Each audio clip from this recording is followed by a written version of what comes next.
when retired Marine Sergeant Thomas Reed, a quiet 55-year-old black veteran with a limp and a calm stare, walked into the elite military firing range asking for a test slot. The room fell silent. A colonel watching from the back snorted. "You sure you're in the right place, old man?" he asked, half laughing. Minutes later, that laugh was gone, replaced by stunned silence. Thomas didn't just hit the bullseye. He destroyed every Navy SEAL shooting record ever set. The sun was just beginning to rise over Fort Landon's state-of-the-art military training compound, casting long shadows over the sleek asphalt of the new firing range. Inside, the air buzzed with the confident swagger of elite trainees and former operators, men who had spent years honing their skills in the harshest battlefields on Earth. There was pride in their posture, competition in their eyes, and a belief shared among them. No outsider could ever match their level. That belief was about to be shattered. At precisely 7:04 a.m., the quiet hum of conversation was interrupted by the creak of the range's steel entrance.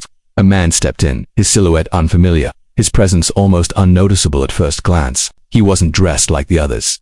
No tactical vest, no brand-name shooting gloves, no custom ear protection hanging from his belt. Instead, he wore a faded Marine Corps hoodie, dusty blue jeans, and old combat boots that looked like they'd seen more than their fair share of sand and blood. In one hand, he carried a green canvas duffel, worn, patched but wet. His walk had a slight limp, but his eyes, those cold assessing eyes, moved like a sniper scope. Smooth, precise, and unforgiving. The man made his way to the sign-in desk, where a young specialist sat behind a laptop, lazily sipping from a protein shake. "Name?" she asked, barely glancing up. "Thomas Reed," he said, his voice gravelly but polite. She scanned her roster, puzzled. "You're not on today's list." "I signed up last week, said I wanted to attempt the SEAL level course." She looked at him more carefully now. "You sure that's what you meant? The elite course isn't for recreational shooters. Most civilians can't pass even the first section." Before Thomas could answer, a loud voice cut in from behind. "What's going on here?" Colonel Warren Garrett, head of advanced operations training, stepped forward, a tall, square-jawed officer with snow-white hair and a chest full of medals. Garrett was known for being strict, proud, and borderline dismissive of anyone outside the elite circles. His piercing gaze fixed on Thomas like a predator sizing up its prey. "This gentleman says he wants to take the SEAL course," the specialist explained. Garrett looked Thomas up and down, amused. "You do, huh?" he said, stepping closer. "You even know what that involves. This isn't a fun run, Grandpa. These boys here have trained for years." "I know what it is," Thomas replied, unshaken. Garrett chuckled. "And I suppose you think you're going to pass it?" "No," Thomas said, unzipping his duffel and pulling out a well-maintained M1911, a classic sidearm. "I plan to break the record."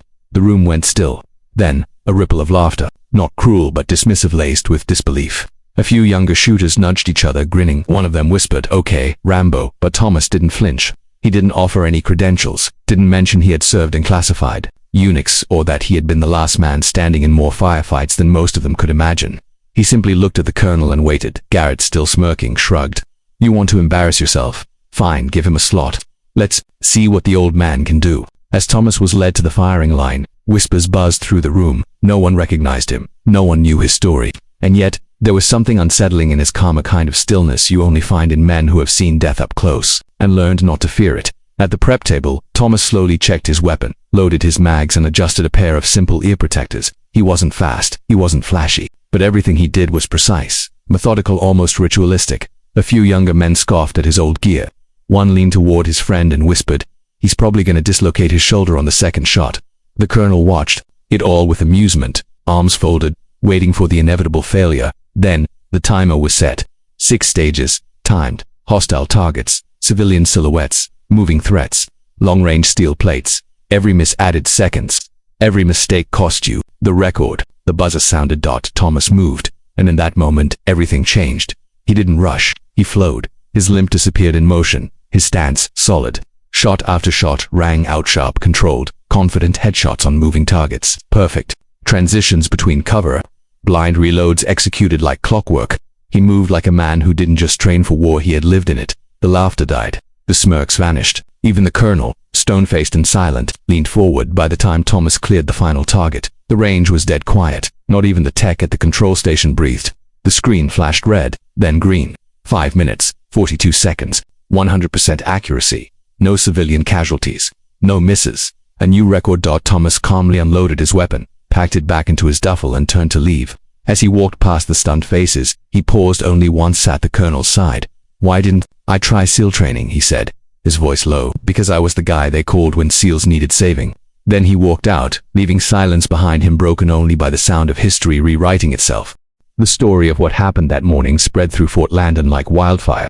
By mid-afternoon, everyone from junior cadets to seasoned instructors had heard about the old black veteran who shattered every SEAL shooting record in a single run. But Thomas Reed didn't hang around for applause. He didn't pose for photos or wait for recognition. By the time Colonel Garrett came looking for him, the front desk clerk simply shrugged and said he just walked off. Didn't even look back. Thomas didn't need to look back. He had lived his entire life moving forward, sometimes through hell, sometimes through silence. That evening he returned to the modest trailer home he rented on the outskirts of town, just beyond the pine trees and gravel roads. It wasn't much a place, barely held together by rust and prayers, but it was quiet. And quiet was all he needed. The walls inside were bare except for one, a dusty shelf that held for items: an old photograph of a young Marine unit in Iraq, a folded American flag in a glass frame, a Purple Heart, and a faded patch with 3 simple letters: MARSOC, Marine Special Operations Command. Very few people outside the military even knew what MARSOC was. Fewer still knew what it meant to be part of it. It wasn't the branch that made the news or got movies made about them. It was the branch that handled the missions no one wanted to admit happened. The kind where backup never came, and success meant simply making it home, breathing. Thomas stared at the photo for a long time, his fingers tracing the faces of men who were no longer alive. Men he had led, protected, and buried. A knock at the door pulled him from memory. He opened it to find a tall young man standing, awkwardly, with a duffel bag slung over his shoulder and wide eyes full of nerves. "Sir," the boy said, clearly rehearsed, "my name is Private David Mason. I was at the range today." "Well, you did. I've never seen anything like it." Thomas looked him over. "You come all the way out here to say that?" David shifted. "No, sir. I came to ask. To ask if you'd teach me." Thomas raised an eyebrow. "Teach you?" The young private nodded. "Not just how to shoot, how to think like that, move like that. I want to be more than just good. I want to survive." For a moment, Thomas was still. He had lived a long time pushing people away. Teaching someone meant opening a door he had kept shut for years, a door behind which ghosts screamed and memories bled. "Go home," Thomas said flatly. The private looked crushed. "I understand. I just thought." Thomas shut the door before he could finish. But that night, sleep didn't come easily. Every time Thomas closed his eyes, he saw faces: friends lost in missions, long erased from military records. He heard gunfire, screams, the chaotic whispers of war. And then he saw something else: David's eyes, not filled with cocky ambition, but with desperation. Not the kind that wanted glory, the kind that wanted to live. The next morning Thomas went back to the range, not to break records, not to prove anything. He walked in and stood silently behind the observation window where new recruits were being tested. And sure enough, David was among them, fumbling slightly with his reload, too tight in his shoulders, missing by inches. But there was something in his form, his grit, that reminded Thomas of someone of himself. Maybe years ago before, the scars and the silence. Colonel Garrett spotted him from across the room. The older man walked over, this time with no smirk. "I've been in this game a long time," he said, "and I've never seen what I saw yesterday. You're not just another shooter, you're something else." Thomas didn't answer. Garrett went on, his tone lower. "What happened to your team?" he asked. "Back then," Thomas glanced at him.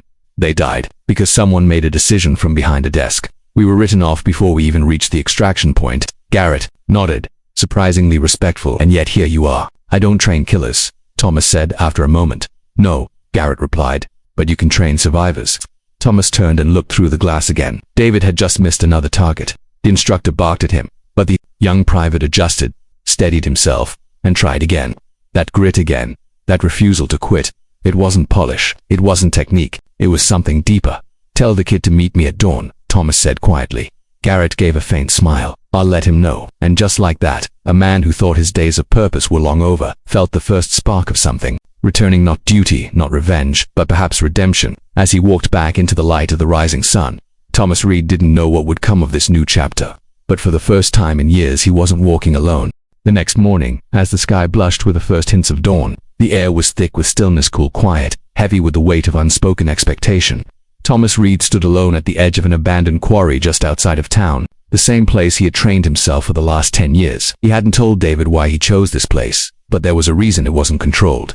It wasn't sterile like the firing range. It was wild, unpredictable, filled with uneven terrain, shifting winds, and the silence of nature, a perfect place to test the mind just as much as the trigger finger. He checked his watch. 5:58 a.m., 2 minutes early. A small part of him wondered if David would even show. Many young men talked like they were ready to be shaped into warriors, but few could stomach the first hit to the ego. And just as that thought crossed his mind, the crunch of boots on gravel echoed across the quarry. David Mason appeared, out of breath, sweat on his brow, a bit of nervous energy clinging to his steps. He wore standard fatigues, carried a basic, serviced rifle, and had that same wide-eyed determination etched into his face. "I'm not late," he said quickly. "You're not early either," Thomas replied without looking up. David nodded, unsure if that was good or bad. Thomas gestured to a large canvas tarp lying across uneven rock. On it lay several weapons, handguns, rifles, even an old bolt-action sniper rifle and a handful of strange objects, a stopwatch, a few empty water bottles, a dirty shovel, and a blindfold. David looked puzzled. "What are we doing today, shooting?" "No," Thomas said, folding his arms. "You're going to dig." "Dig," David blinked. "There's a line of soft soil about 20 yards out. Dig a trench 4 feet deep, 6 feet long. Use your hands if you have to. That's your warm-up." David stared at him, unsure whether it was a joke. It wasn't. He sighed, slung his rifle on his back, grabbed a shovel, and walked off without another word. Thomas watched him for a while. It wasn't about the digging. It was about what happened when the body started to ache, when the back screamed and blisters formed. Would David give up, complain, or would he endure? These were questions you couldn't answer on a shooting range. 2 hours passed. The sun climbed higher. David was drenched in sweat, his hands raw, his shirt stained with dirt and effort. Still, he didn't stop. He didn't ask why.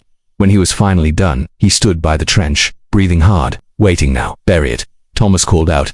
David didn't argue. He grabbed the shovel and began filling it back in. By the time he finished, his shoulders shook with exhaustion. Only then did Thomas hand him a bottle of water and motion him to sit. "This wasn't about digging, was it?" David asked between gulps. "No," Thomas said. "It was about showing up, following orders, not quitting. Every mission starts like that. You won't always understand what you're doing, but you still have to move. That's how you survive." David looked at him, the lesson sinking in. "Is that how you survived?" Thomas didn't answer right away. He picked up a small pistol and handed it to David. "Let's see what you can do when your hands are shaking and your arms are burning." The rest of the morning was spent in grueling drills, reloading with closed eyes, identifying targets under pressure, crawling through mud before firing, holding a rifle steady while standing on one foot over a narrow ledge. None of it was conventional. All of it was brutal. And through it all, Thomas watched, analyzing not just David's aim, but his mind, how quickly he recovered, whether frustration clouded his judgment, if fear ever crept into his grip. By noon, David collapsed onto a rock, breathing like he had run a marathon. "I thought this would be different," he muttered. Thomas raised an eyebrow. "You thought I'd show you how to look cool holding a rifle?" David let out a laugh, dry and tired. "Maybe a little." Thomas finally sat beside him. "I don't train killers. I don't train heroes. I train men who need to make it home. That's what war is. You don't rise to the level of your dreams. You fall to the level of your training." There was a long silence between them. "You really were Marsoc, weren't you?" David asked. "I looked it up. Those guys, they disappear, do the missions no one talks about." Thomas didn't confirm or deny. Instead, he took out the old Marsoc patch from his coat pocket and placed it gently on the rock between them. "I buried this 10 years ago," he said, "after my last mission, after I watched my brothers die. But maybe it's time to dig some of it back up." David stared at the patch, the weight of it far heavier than the cloth it was made from. "I'll be here tomorrow," he said softly. Thomas nodded. 5 a.m. this time. Be early. And for the first time in a long while, Thomas Reed allowed himself a small, fleeting smile. It wasn't the smile of a man who had found peace, but it was something close. Hope. The days that followed blurred into a rhythm that few could survive. Every morning before the sun cracked the horizon, David arrived at the quarry. Some mornings it was hand-to-hand combat in uneven terrain, where Thomas taught him how to fight dirty, how to use the ground as a weapon, how to keep breathing when someone was trying to take it from you. Other mornings it was brutal cardio under a weighted vest, followed by target drills with blurred goggles or blindfolds. David learned that shooting wasn't just about aim, it was about trust, timing, and nerve. He was stripped of everything he thought he knew and slowly built back up, one painful, muddy, blistering lesson at a time. And all the while Thomas watched like a silent hawk, never praising, never criticizing, just observing. David began to notice things about his mentor, subtle things. Thomas never stood with his back exposed. He'd always checked the horizon, twice, always sat near exits, always knew where the wind was coming from. These weren't habits from training manuals. They were scars from years of survival. And yet, beneath all that cold precision, there was a silence that felt heavy, a weight Thomas carried in his eyes, something unfinished, something that still haunted him. One morning, after a particularly brutal set of shooting sprints and close-quarters drills, David finally worked up the courage to ask. "Why did you stop?" he asked between breaths. "You're still sharper than anyone I've ever seen. You could be training units, leading teams. Why walk away?" Thomas was cleaning a disassembled rifle, but his hands paused for just a second, just long enough for the question to land. There was a mission. he said slowly, his voice quieter than usual. A black op. Deep inland, no backup. We were sent to extract a hostage high value. The intel was garbage. We walked into an ambush. We lost 4 good men in under 3 minutes. David sat down, unsure whether to say anything. Thomas continued, his eyes far away. Command pulled us out, said the mission was compromised, ordered us to evacuate, leave the hostage. But he wasn't just a name on a file, he was one of us, a former SEAL turned CIA asset. I disobeyed orders and went back with 2 others. We got him out barely. But my men, they didn't make it. And when we came home, they didn't give us medals. They gave us silence. No record, no names, just a folded flag. He stopped talking. The rifle lay forgotten in his lap. I'm sorry, David said, unsure what else to say. Thomas looked at him. You want to know why I teach the way I do? Why I bury you in dirt before I give you a gun? Because out there, all the rules vanish. And when it's just you, and the dark, and a man on the other side with the same training and the same rifle, only one of you comes back. David nodded slowly. He understood now. This wasn't training. It was survival school. It was redemption in disguise. But the conversation unearthed something else in Thomas. That night, for the first time in years, he didn't return to his trailer. Instead, he drove to a dimly lit storage unit on the edge of town, unlocked the rusted door, and stepped into a time capsule. Inside were old gear bags, mission files, dusty weapons, and photos one of his old team, smiling in full gear before a mission that would end in silence. He picked up a photo, stared at the faces and whispered, I never forgot, I never will. Then something caught his eye. A box, sealed, marked, redacted in faded black. Inside it was a file, one that should have been destroyed years ago. The same mission, the same extraction. Except now it had new notes. Someone had reviewed it recently. Someone had reopened it. The next morning, Thomas didn't show up at the quarry. David waited, confused, pacing the gravel for over an hour. Just as he was about to leave, a jeep rolled up. Thomas stepped out, expression tight, a file in his hand. We need to talk, he said. What's going on? David asked. I thought I buried my past, Thomas said, handing him the folder. But it seems someone's digging it up. David opened it slowly, scanning the declassified mission report. He wasn't military intelligence, but he could read between the lines, especially the part marked with a date just 2 weeks ago, approved by a name David recognized from current high-ranking command. Why now? David asked. Thomas looked toward the horizon, as if expecting someone or something. Someone wants me quiet, he said, and they're cleaning house. David felt a chill. You think they're coming for you? I don't think, Thomas said, picking up his rifle and slamming a magazine into place. I know it. Just like that, the training was no longer just preparation, it was a countdown. The ghosts of Thomas Reed's past were no longer in his memories, they were on the move. The wind howled through the trees that circled the quarry, the air sharp with tension. The world seemed quieter that day, as if holding its breath. Thomas stood still at the center of the clearing, his posture firm, eyes scanning every corner, like a predator expecting an ambush. He'd been here before, not this place, but this moment. The stillness before the storm. The invisible wire strung between life and death. Only this time, he wasn't the only one in the crosshairs. David stood nearby, rifle in hand, trying to stay calm, but his breathing betrayed him. He had come far in just a few weeks, hardened, sharper, no longer just a boy with something to prove, but now the stakes were real. This wasn't about survival training anymore. This was about real enemies, real bullets, real blood. Thomas had spent the last 2 days preparing, rerouting his routines, deleting digital footprints, wiping his trailer clean, and making peace with what was coming. The reopened file was more than a warning, it was a promise. Someone high up had decided Thomas Reed was a threat too dangerous to be left breathing, and if they couldn't erase the past, they would erase the man who carried it. They'll send a cleanup team, Thomas had told David that morning. Not cops, not but agents, mercs, private, quiet, fast. David's face had paled. Why not just go to the media? Expose it all, because the story ends with me in a hole and them denying everything, Thomas replied. And I've lived long enough to know that some truths only survive if you carry them through fire. So they waited. Traps had been set, blind spots secured, escape paths mapped. And then, just as the afternoon light began to stretch across the gravel like golden fingers, they came. 3 black SUVs rolled in from the far tree line, slow, deliberate, tires crunching stone like bone under boots. The doors opened in unison, and out stepped 6 men clad in matte tactical gear, faces obscured, rifles raised, silent professionals. No insignias, no names, just precision. Thomas took the first shot. It cracked through the silence like thunder. One of the mercs dropped before he even saw the muzzle flash. Chaos exploded. David hit the dirt, heart pounding, returning fire as he had been trained, bullets zipping past his ears like angry wasps. Thomas moved with impossible calm, weaving through cover like a ghost, his rifle an extension of his will. Every shot he fired was purposeful, final. He didn't waste time. He didn't miss. The mercs pushed in harder, flanking, but they had underestimated who they were dealing with. This wasn't some retired soldier. This was the man they'd tried to erase once before and failed. And he wasn't going down quietly this time. David saw one coming around the far boulder and froze. For a second, his grip faltered, doubt creeping in, but then Thomas barked from behind cover. Breathe, center, squeeze. David refocused. One clean shot. The merc crumpled. Minutes felt like hours. The air stank of gunpowder and sweat. 4 down to left, 1 flanking wide to the east. Thomas caught him mid-step and ended it with a shot through the chest plate, but the last one he was different. He moved like Thomas. Calculated, patient. And then suddenly, it was just him and Thomas 20 yards apart. Weapons raised, eyes locked. "You're a ghost, Reed," the man called out. "You should have stayed buried." Thomas didn't flinch. "I buried enough."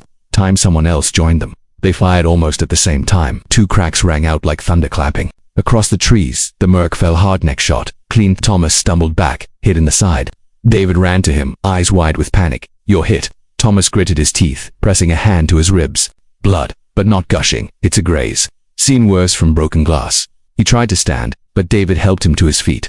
Around them, silence settled again, the kind that only comes after a fight to the death. The SUVs sat empty, the ground littered with the broken bodies of men who never expected to lose. "They'll send more," David said, his voice shaking. "No," Thomas replied. This was the message they tried. They failed. They'll back off now, for a while. At least, they don't like martyrs. David looked at him, trying to understand what came next. "So, what now?" Thomas turned his eyes to the horizon. "Now, you take what you learned and live with it. You're not the same kid who walked into that range. You've seen truth, felt it, fought for it. That doesn't go away." David lowered his rifle and Thomas smiled faintly. The first real smile in years. "I'm finally free of them, of the ghosts. Maybe now I can rest." The two walked out of the quarry side by side, one older, wiser, bleeding but alive. The other, younger, awakened, forever changed. Behind them, the battlefield faded into dust and silence. Just another page in a story no one would write down, but both would never forget. And in the end, the legend of Thomas Reed would not be defined by medals or memorials but by the day he stood his ground, faced the shadows, and won. If this story moved you, don't forget to like, share, and drop your thoughts in the comments. Subscribe to The Black Struggle for more powerful stories that deserve to be heard.